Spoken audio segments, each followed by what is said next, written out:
Welcome back to my channel. If you don't already know, my name is Tiffany&Co. I'm an interior designer and a real estate agent in the DMV. This is my second episode of the segment Tiffany&Co, where I interview various stakeholders in the real estate and design industry. Today's episode will feature Homeowners Insurance, and I have the pleasure of speaking with Sean Harvey. Sean Harvey is a property and casualty insurance agent at Allstate. He has been assisting customers with their insurance needs for over 10 years and enjoys working with first-time home buyers especially. A fun fact for Sean is that he is a Tiger King enthusiast. So without further ado, let's just get into it. Let's start with our first question, which is, what is homeowners insurance and where do I start? Well, first off, Tiffany, thank you for having me. That's a great question and a good start for us. Homeowners insurance is designed to protect the structure,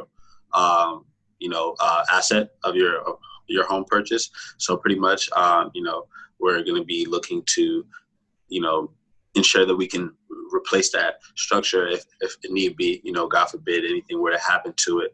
So that's pretty much the basis of it. It's designed to protect the structure of your home. Okay. Go ahead. And I guess you had a second question there.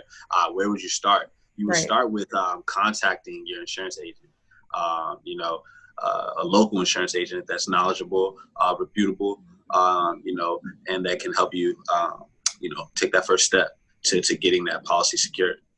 Okay, that's a good place to start. Now, I know a lot of people confuse homeowners insurance with mortgage insurance. Can you break down the difference between that? Of course. Well, mortgage insurance is going to be looking to protect the loan of the purchase, the property purchase you'll be making. And home insurance differs by what I just explained earlier. It protects the structure of your home, that asset, making sure, hey, if anything ever happens, fire, windstorm ever comes through and knocks everything down, you are able to rebuild that home and continue to, live in that with your family and everything. Okay. All right, moving on. So how do I ensure A, I get the correct coverage, and B, that I get it for the right price? Okay. Well, that's something I always stress to my clients is making sure you're putting the right coverage in place, the best coverage in place at the most affordable price. And the best way to do that is sitting down with an insurance agent, going line by line over each coverage that's offered within a homeowner's insurance package, and making sure that, you get that at the most affordable rate. So we want to take a look at, the square footage of your home, bathroom counts, the exterior walls, what is that made of, the interior, as I just mentioned with the bathrooms and things like that, your kitchen, do you have a custom kitchen? Do you have a regular, builder's grade kitchen, things like that. Once we go over all of that, we'll determine a replacement cost amount, and, we'll be looking to keep things, affordable for you, but making sure that we have the right amount of coverage in place, so that's how we would go about that. Okay, so it's a pretty detailed review up front. Yeah, very, very detailed. We want to make sure we go over everything, every, nook and cranny of that home. Okay. Every room, we want to account for, things like hardwood floor. If you have a shed in the backyard, we're ensuring that. If you have a fence, things like that people probably wouldn't think about. Your fence. So your price is going to basically be in accordance with all of the detailed materials and aspects of your home that you want insured. Correct. Okay. Even your personal property. So those things too. If you that's a coverage that's built in. It's a staple of home insurance. Is personal property coverage. Okay, good to know. Now, can a person be denied insurance, and what are some of the things that might make you not insurable? Good question. It's rare, that you would be denied, but it does happen. if you have one too many claims, you can be denied. You can be even non-renewed. So those are some of the aspects. If you don't have any insurable interest to the property that you're looking to, place coverage on, which is another rarity, because who would be looking to put insurance on, something they don't own, of course. But things like that can deny you from getting insurance and things like that. Sometimes after we sell a property, or after we sell a policy, I'm sorry. We go out and we do a property inspection. We send a property inspector out and they survey the home and they make sure, the roof is still there and things like that. If they go out and they see any, issues or sometimes what I call liabilities, then, they can deny that policy. So there are sometimes, things structurally with your actual home that can get you denied from certain companies. Okay. Very good to know. So I guess that kind of transitions to our next question. How do I find out what's covered and what's not covered? Okay. That's a great question. So what you want to do when you're first starting, of course, hopefully like I said, you have a thorough agent working with you that's going to go over up front, what to expect with your policy, what's covered, and then what's not covered. And then once you sign on with a company or close out a policy, you should get your policy in the mail. At that point, you'll be able, the policy will list within what's called a policy jacket. It's going to have, what's included, what's covered, all your perils that are covered, and then all the perils that would be excluded. So that should be, in pretty much every policy you take a look at or, you purchase.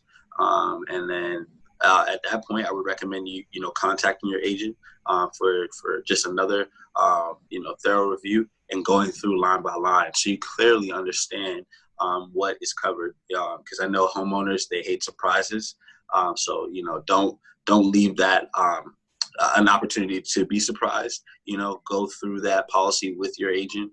Take the time to do policy reviews when they're offered to you so that you have full understanding of what is covered and what's not covered with your policy. Okay. Yeah, I think that's really good advice, because I think that's commonplace where you get something in the mail. I know I'm guilty of it. You get something in the mail and you had spoken to your agent about it, but you get it in the mail and you don't read through in the detail that you need to. So then when something happens, then you're fishing around, okay, what am I covered? What's covered? What's not? What am I going to have to pay out of pocket? Right. So that's really good advice, to just do the research up front and just know what you're working with. Unless you like surprises, I mean, not that kind of surprise, right?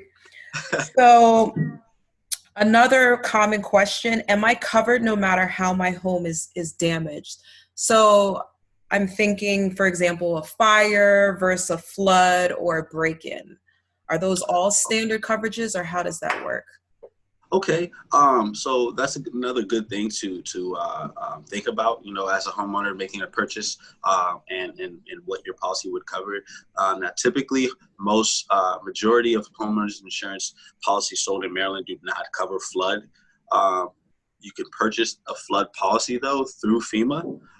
So they're the company that normally would service something like that for you. You would also know if you're in a flood zone. Your realtor, your lender will let you know that. Right. So you know real estate agents advise on that.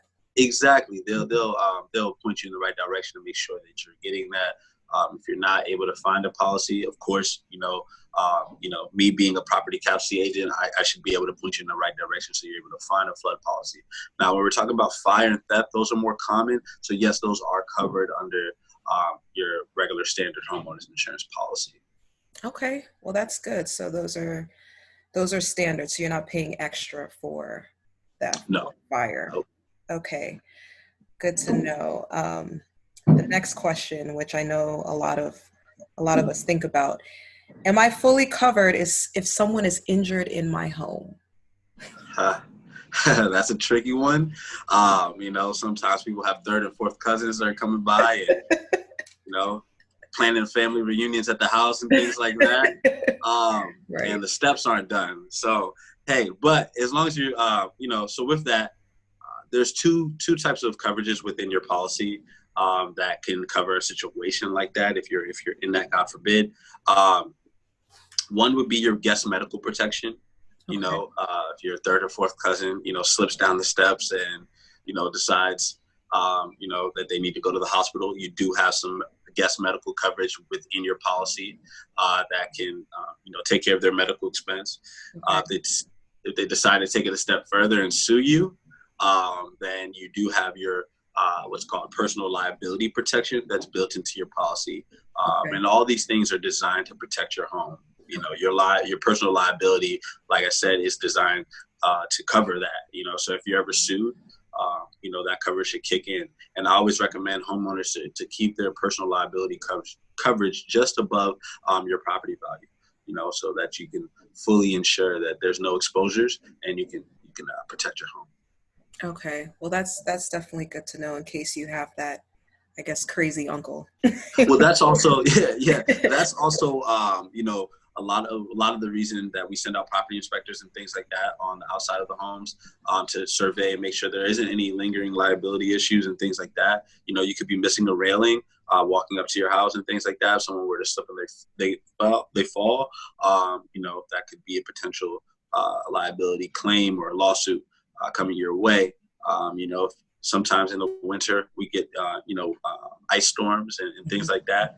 If you're forgetting to, de-ice outside your sidewalk and everything like that, by putting salt down and things to make the walkway safer. Right. That actually happened to me. I slipped down my front steps before. It was not fun. Oh no. Yeah. Oh no. And then it's even worse if you have, everyone has like the cameras now. So, you and the family will be reviewing you falling down the steps. Or, right.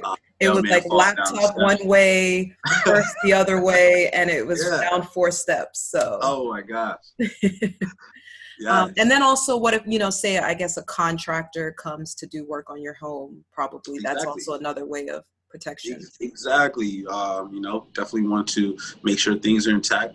If you have someone coming in the home, working on things in the home, so don't want anyone to have a reason to come after you for a lawsuit or anything like that. So just make sure the home is up to par and there's no lingering liability issues or anything like that. And moral of the story, be cognizant of who you allow in your home, right?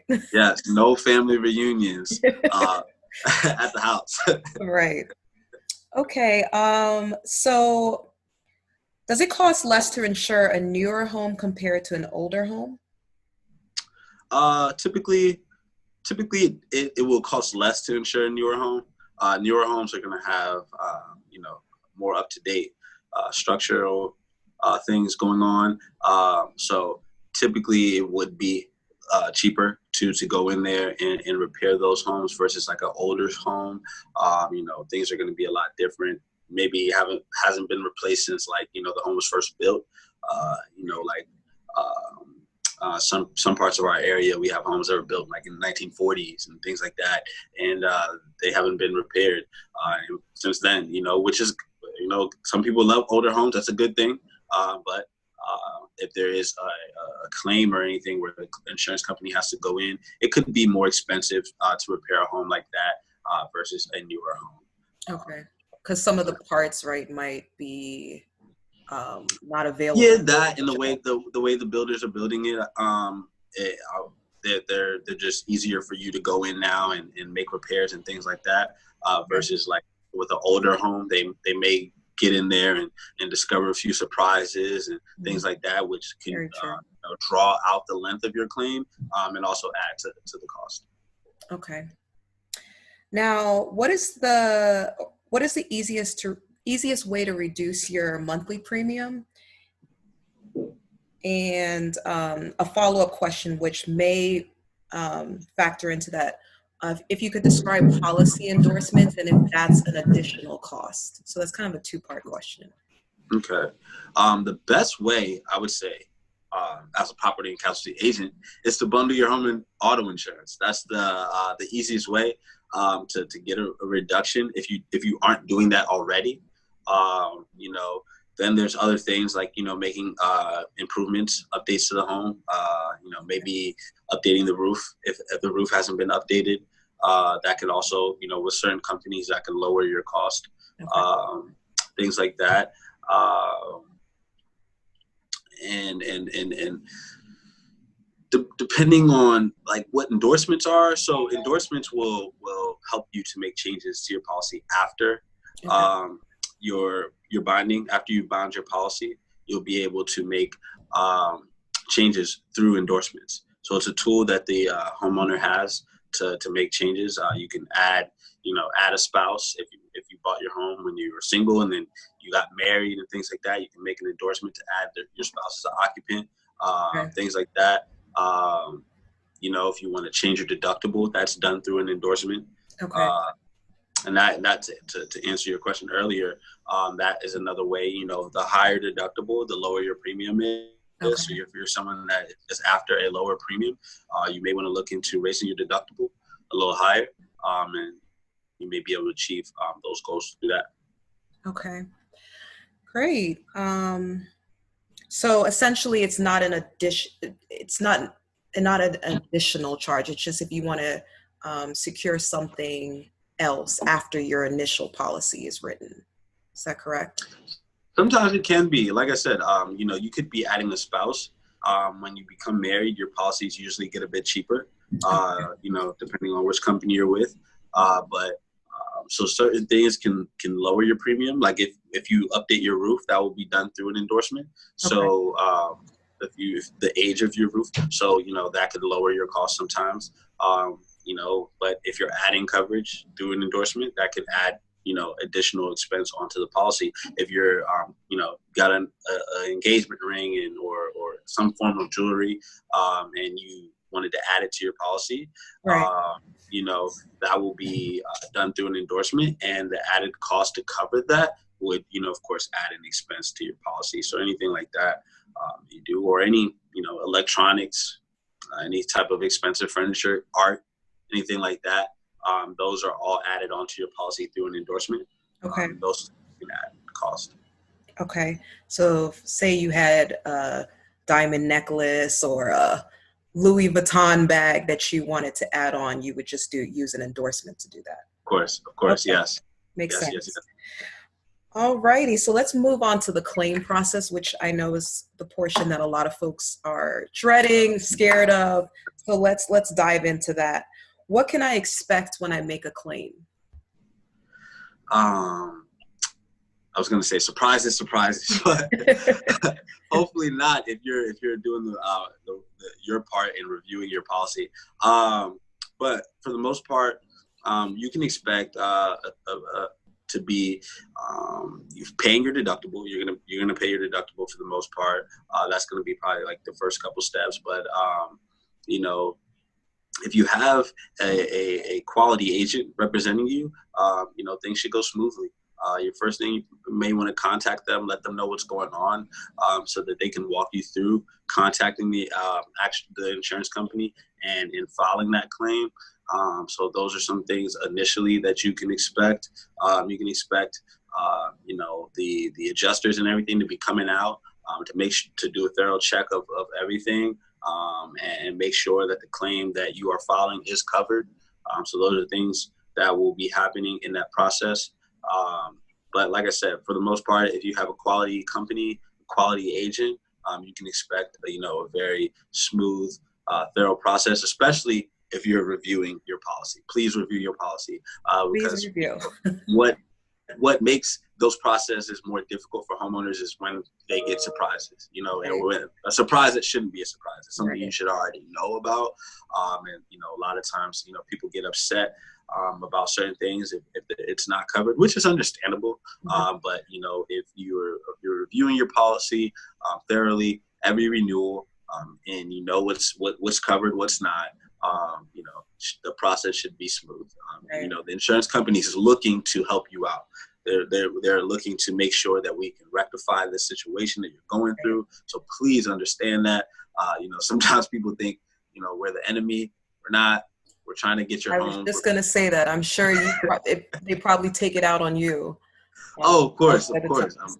Just this week, I was dealing with things like that. So, it can be tough, but it makes things easier when people are reviewing the policy. Hey, as an agent, I'm calling people all the time to do policy reviews and go through their policy. I'm doing cold calls to ask people, hey, if you haven't, when's the last time you reviewed your policy? Right. I'm offering you a free review of your policy. Nice. Okay. To anybody that's viewing this show, this episode, hey, give me a call. I will review your policy for free. I will let you know what's covered, what's not covered, Right. and where you stand. So those are things that can make that process and what you should expect a lot smoother and easier. Okay. And we'll definitely put Sean's information in the description box below. So moving on, does my policy cover the actual cash value or is it replacement cost? So I know a lot of times they factor in the depreciation. So how does that work? Is it so with your home insurance policy? It's going to be replacement costs. That's the large part of it. Your dwelling coverage is pretty much replacement costs of your property. And then when you get into certain parts of the policy, you'll be looking into cash value or replacement costs. So normally different companies have different guidelines with that. So like I said, you want to make sure you're reviewing your policy because they'll definitely state that. And make it very clear how sometimes with personal items, like handbags and, even golf clubs, TVs, things like that, electronics, people are expecting one thing, but sometimes they're a little disappointed. They don't get that, get what they're expecting. You're not going to get, if your TV is 25 years old, you're not going to get a brand new 2020 TV. So keep those things in mind and when you're going through your policy and things like that. And Allstate actually has a great feature. It's called the digital locker, and what you can do, it's actually a cloud-based service that you can actually go around your house, take pictures of all your valuables. Nice. And those be stored into a digital locker for you, so that if there's ever a claim or a need to, review these things, they'll all be stored there. You can put your appraisals or receipts and things like that in there, and attach those, and it'll be all in one cloud for you. That's a good feature for sure. Because I know a lot of times they tell you to take pictures of everything, and I don't know how many people actually do that. People don't do it. They're like, where am I going to put these pictures? So, hey, you came up with a great way. You can store it on a cloud. If there's ever a claim, a couple clicks, and you're there, and you have all your stuff, and you're ready to go right away. Good to know. Will I be negatively affected in the future if I have to make more than one claim? So does it kind of work like auto insurance, where you get into more than one accident, and then you start paying a higher premium? How does? In a way, yes.